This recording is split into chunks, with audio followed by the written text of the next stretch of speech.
OK, chào mừng 500 anh em đã quay trở lại với kênh, Luyện Khí Roblox.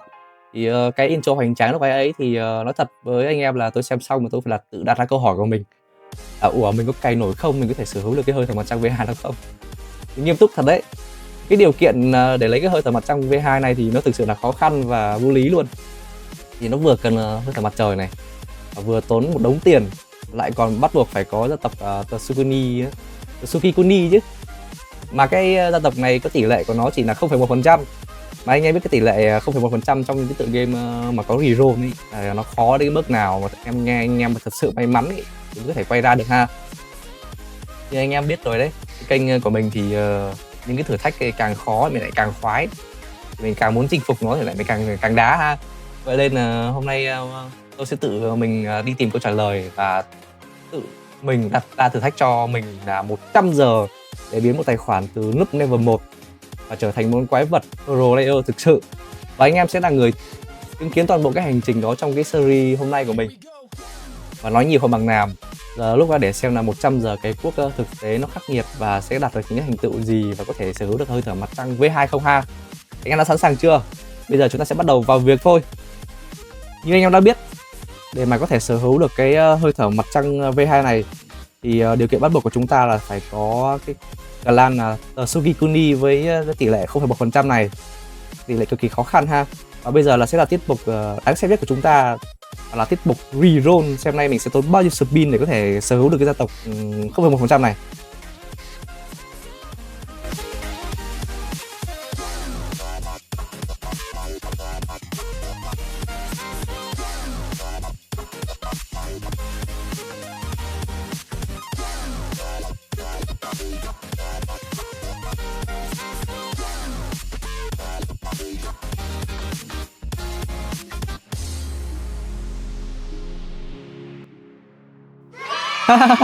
Mình quay ra được cái gia tộc của chuối rồi.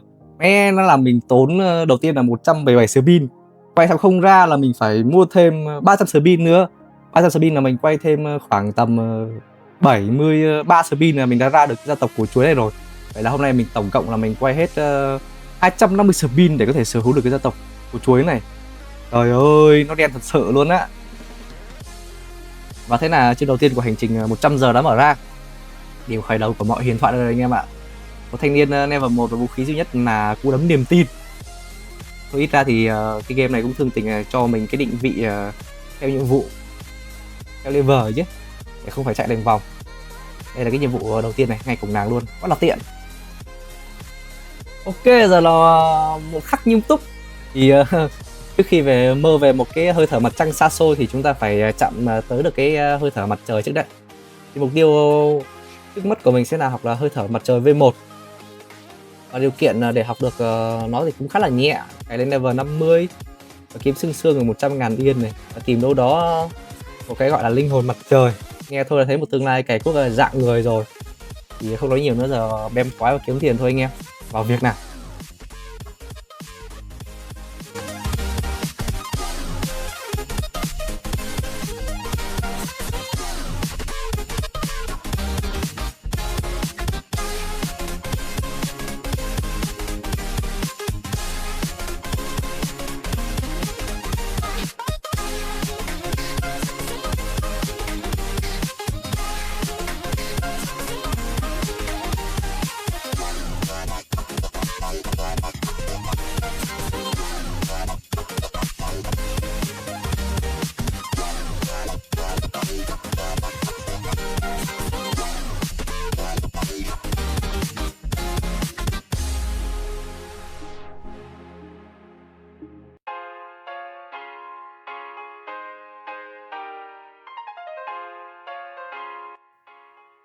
Và mình quên mất khi mà các bạn đạt được 100 yên ấy, thì các bạn hãy chạy tới ông Demon Slayer này để mua katana với giá là 100 yên ha.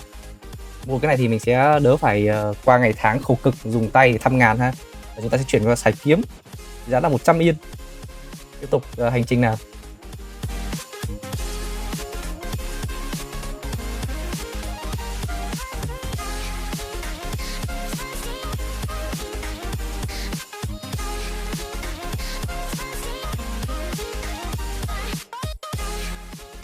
Thì sau khi đặt level 30 thì mình có dự định là mình sẽ đi làm cái điều kiện đầu tiên của cái sân 11 này, đó chính là mình sẽ đi lấy linh hồn mặt trời ha. Thì các bạn sẽ chạy từ làng mà chạy thẳng theo một đường thẳng thôi. Để thằng này sẽ tới được cái làng Demon Slayer ấy. Tới đó thì các bạn sẽ phải đi tìm con Rybot Tanjiro level 30 cộng ha.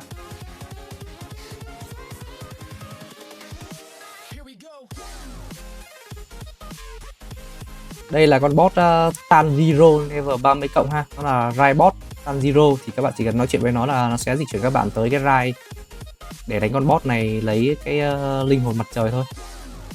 Con boss này thì khá là trâu bò đấy.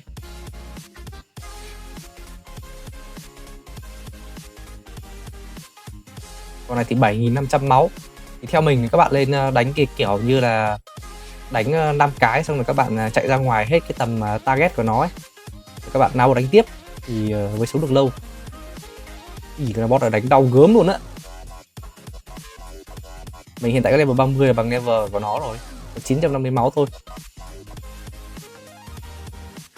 Combo liền. Úi dồi ôi, né chiêu. Đang đỡ lòng chạy ra lại chạy vào tiếp.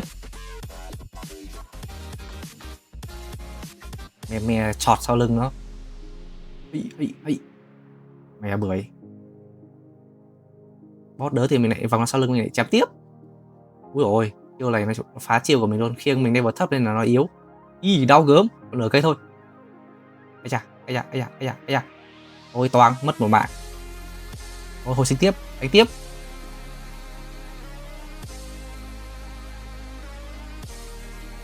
Mè bưởi. Ui, con này 7.500 máu, người đam mình hơi bé. Tại vì mình đang level thấp ấy. Đát lén liền chứ.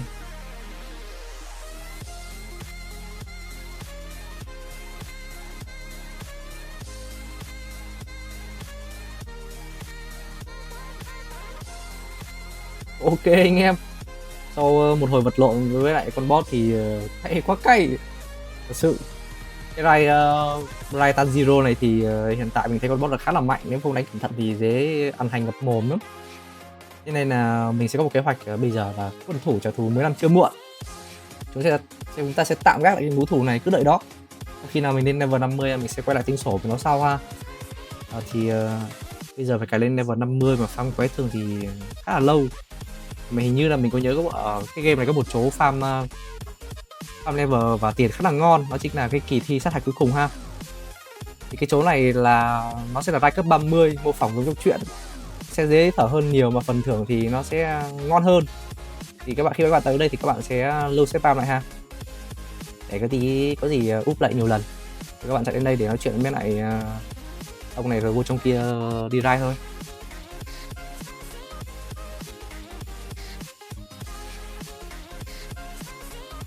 Chỗ này là chú tụ họp con quái này, phải cẩn thận nha, chứ nếu mà các bạn đánh hụt là ở đây là 10 con quái là gì đấm bạn luôn đấy.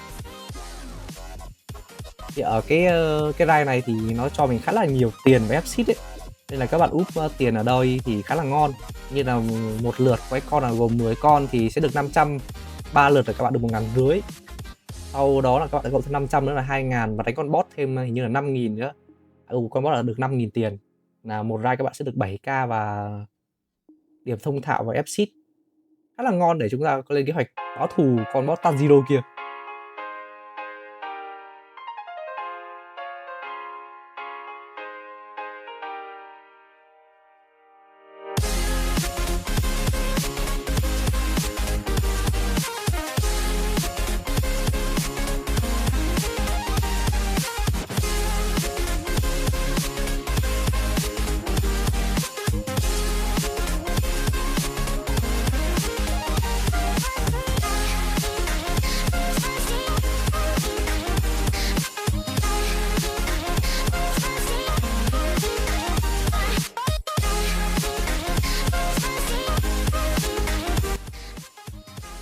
Thì sau khi mình đặt level 55 thì mình quyết định quay lại báo thù con boss Tanjiro. Thì giờ này mình sẽ không bị ăn hành nữa đâu, tại vì mình là một cương vị khác rồi, khác với level 30 trước đây. Mình đã đạt cấp 5 năm và máu hiện tại của mình là 1k6. Mình sẽ quyết tâm quay lại báo thù nữa.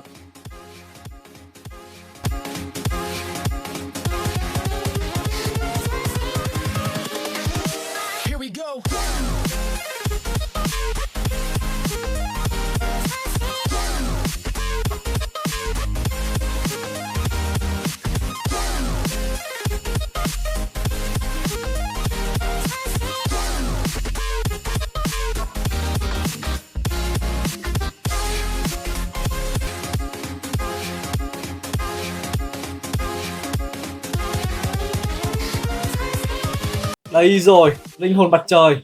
Ngon. Vậy là nó có luôn cái vật phẩm quan trọng nhất rồi. Vậy là cái checklist của chúng ta bây giờ đã xong 2 trên 3 mục tiêu rồi. Và bây giờ là thử thách cuối cùng là biến con số 22.000 yên này thành 100.000 yên nữa thôi là chúng ta có thể học được hơi thở mặt trời rồi. Mà cái level thấp thì farm 100k yên thì cũng khá là chua đó, nhưng mà không sao hết. Bây giờ chúng ta sẽ farm tiếp nào.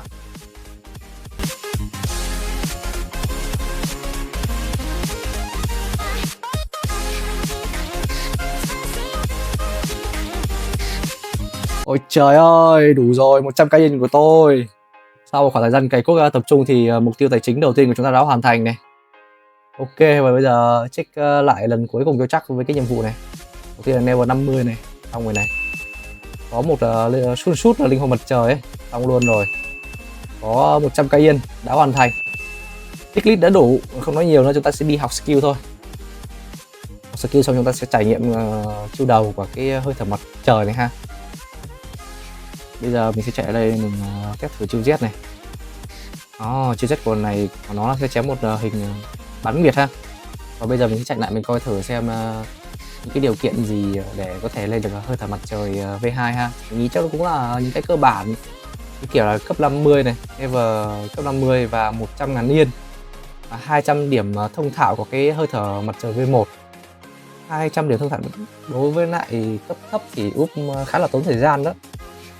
Và đó là những cái cơ bản thôi. Có những cái điều kiện cần nữa, đó chính là các bạn phải có gia tộc Kamado hoặc là Sori Kuni thì các bạn mới có thể đi raid con Zorichi để có thể học được V2 ha.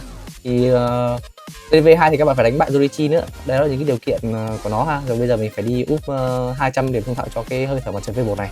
Đây là một hành trình khá là gian nan đấy. Vào việc thôi nào.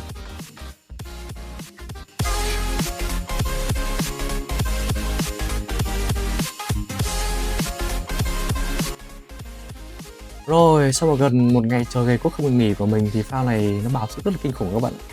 Cuối cùng mình đã đạt được điểm thông thạo có hơi thở mặt trời V1 lên mốc 200. Điều kiện cần thì các bạn có thể học được hơi thở mặt trời V2 ha. Đây là một trong những điều kiện cần thôi.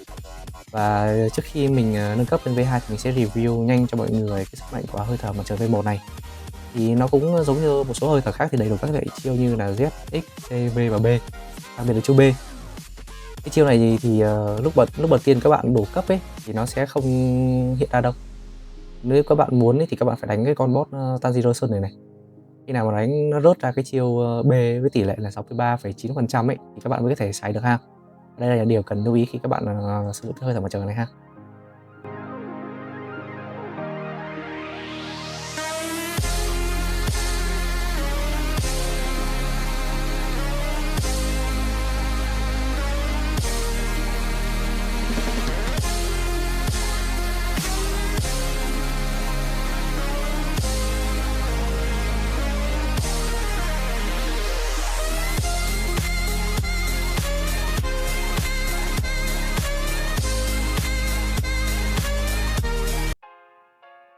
Thì bây giờ mình sẽ đi học hơi thở mặt trời V2 ha.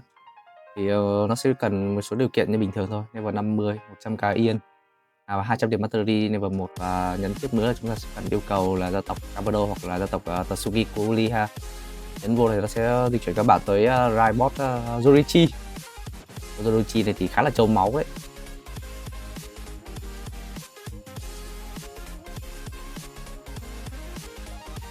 Đây là cái trong raid Zorichi ha. Khá là đẹp. Cái này thì mình thấy đẹp thật đấy. Máu của nó thì là 100k máu. Đánh thì cũng nhanh thôi. Các bạn cứ đánh dồn chiêu rồi xong rồi các bạn chạy ra ngoài đợi nó không target nữa thì các bạn quay lại đánh tiếp. Kiểu vậy là sẽ nhanh hơn ha. Và an toàn hơn.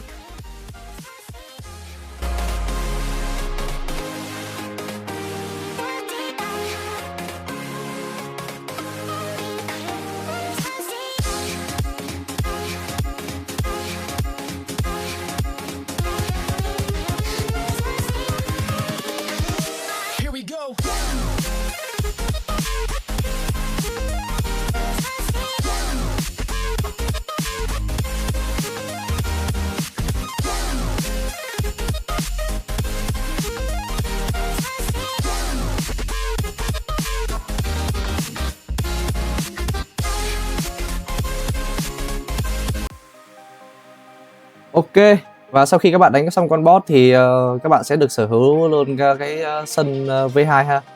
Hơi thở mặt trời V2 này thì nó cũng bằng đó chiêu so với lại hơi thở mặt trời V1 thôi. Còn cái chiêu Z này ấy, thì nó sẽ là, mình thử luôn nha. Nó sẽ là chiêu hất tung lên này. Đó. Và cái chiêu cấp 150 kìa thì nó cũng giống như cái chiêu V1 này, các bạn phải đánh con boss ra, rớt ra ha. V1 thì các bạn đánh Tanjiro Sun, còn V2 thì các bạn phải đánh con Zorichi cơ. Và bây giờ mình cũng ghé Kukushibo để coi luôn cái điều kiện học hơi thở mặt trăng V1 là gì ha. Thì nó cũng sẽ cần là level 200 này, 2,5 triệu yên. 2,5 triệu yên lận đấy. Và một linh hồn mo sút. Cái này thì các bạn đánh con boss mới nhất, con boss Kukushibo ấy.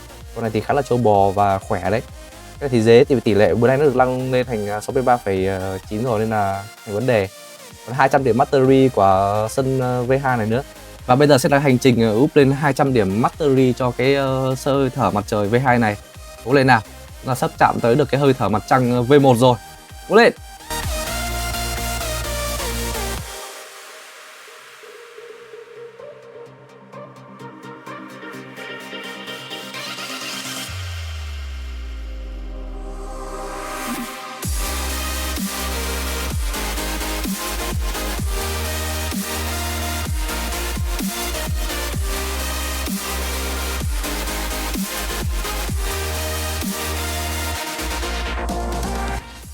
Cuối cùng cũng xong, mình đã farm đủ 200 mastery cho hơi thở mặt trời V2 rồi đấy anh em ơi. Thì giờ level mình cao với lại đam to.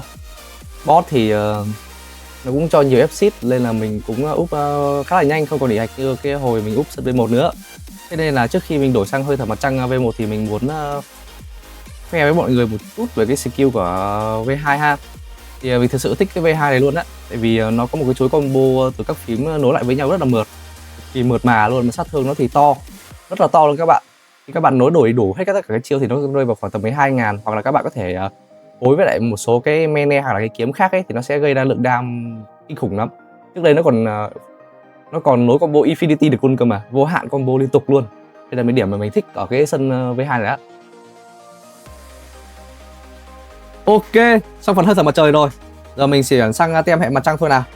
Để sở hữu cái hơi thở mặt trăng V1 này thì yêu cầu nó khá là cơ bản thôi. Nó sẽ cần level 200 này, 2,5 triệu yên và một mon shoot.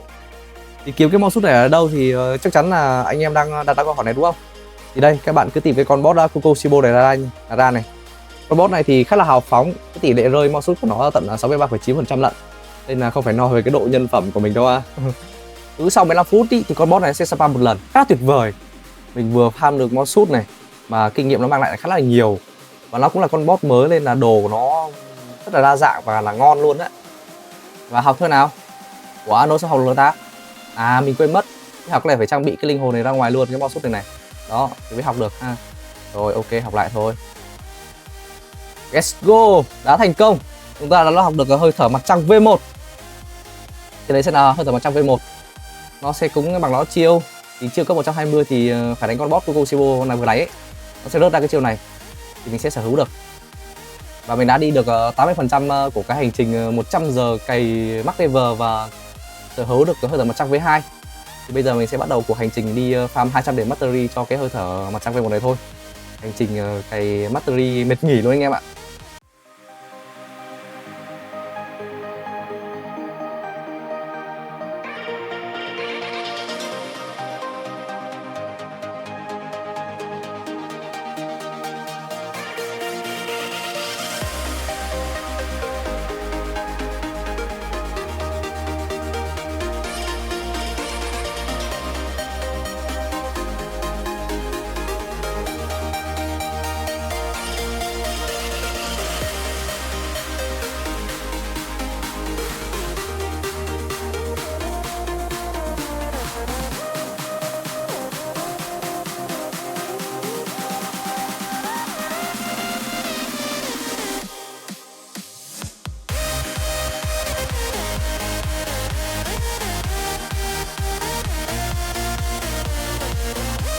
Rồi sau khi mà mình cày nó lên 200 mastery và trải nghiệm nó tới bây giờ ấy thì mình nhận ra rằng này, phải nói thẳng ra là mình khá thất vọng về cái mon V1 này. Như các bạn đã thấy thì vấn đề lớn nhất nó là cái combo thì nó không được không được liền mạch, nó bị rời rạc ấy. Các chiêu thức thì nó gần như là không thể nối với đánh thường được, không đồ liền mạch lại với nhau, đánh thì nó bị khựng, khó chịu, dễ bị phản đòn bởi boss. Còn cái sát thương nó thì ở mức ổn, tầm trung, không có gì đột phá cả. Cảm giác nó chỉ được cái má bên ngoài thôi, hiệu ứng thì đẹp thật, nhưng mà hiệu quả thực chiến thì nó không đem lại như cái mình kỳ vọng. Và mình nghĩ đây chính là cái ý đồ của nhà phát hành game. Họ muốn chúng ta trải nghiệm một phiên bản Mon V1 chưa hoàn thiện, như là một cái lời thách thức với lại anh em game thủ là mày hãy trải nghiệm này đi, để tạo ra chúng ta một cái động lực là vươn tới cái sức mạnh cuối cùng, chính là cái Mon V2. Vậy nên là đây chỉ là cái bước đệm thôi. Hành trình thật sự của chúng ta để sở hữu được cái mặt trăng tối thượng V2 bây giờ mới chính thức là bắt đầu này. Ok anh em. Rồi, như mình đã nói ở đầu video, để mà có thể thức tỉnh được sức mạnh thật sự có hơi thở mặt trăng V2 ấy, thì có một cái điều kiện bất di bất dịch luôn. Đó là phải mang trong mình cái dòng máu của gia tộc Tatsugi Kuni. Và tất cả những điều kiện khác như kiểu level 200 hay là 2 triệu rưỡi yên, hay là 200 điểm thông thạo của cái Mon V1 ấy, chúng chỉ là những cái thứ cơ bản thôi. Và bây giờ ấy, trong khi mà trong tay mình là có tấm vé định mệnh này rồi ấy, thì chúng ta sẽ tới cái bài kiểm tra cuối cùng để mở khóa được cái sức mạnh của Mon V2. Không có cái cách nào khác ấy, ngoài cái việc phải đi raid boss và chiến thắng trong những trận chiến tay đôi với chính chủ của nó chính là thầy tổ Kokoshibo. Thì ok, nói chung là đây là cửa ải cuối cùng, phải vượt qua được cái trận chiến này, vượt qua được cái hành trình này thì mình mới có thể kết thúc được cái hành trình 100 giờ cày max level và sở hữu được cái Mon V2 hơi thở tối thượng. Giờ thì bêm nhau với cụ tổ thôi, cụ nhất Kokoshibo ta tới đây.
Cuối cùng nhất rồi anh em ơi, cuối cùng đã xong. Và bây giờ nó đây rồi. Món quà mà chúng ta đã dành gần 100 giờ để tìm kiếm, nó chính là hơi thở mặt trăng V2. Ây dồ. Mặc dù thì nó mới mở khóa được chiêu đầu tiên, nhưng hãy nhìn đến này. Uầy, cầm trò chưa? Chỉ một chiêu thôi mà nó hoành tráng thực sự luôn. Uy lực và vẻ đẹp của nó ở một đẳng cấp hoàn toàn khác so với lại cái hơi thở mặt trăng V1. Và đây mới thực sự là sức mạnh của thủy tổ của Kushibo. Nhưng mà đây cũng chỉ là một mảnh ghép của sức mạnh toàn diện.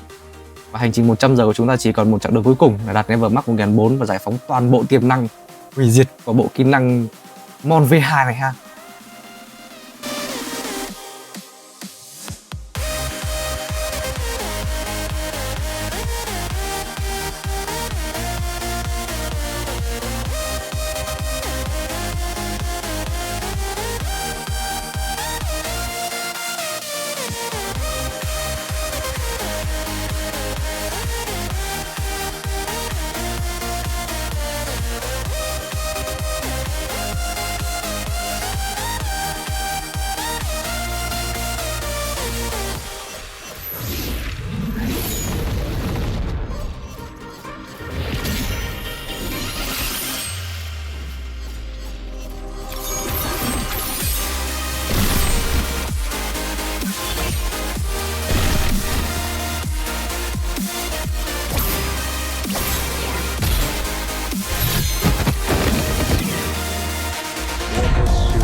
Và vừa nãy thôi mình đã cho các bạn là chiêm ngưỡng toàn bộ chiêu thức và hơi thở tối thượng sức mạnh hủy diệt Mon V2.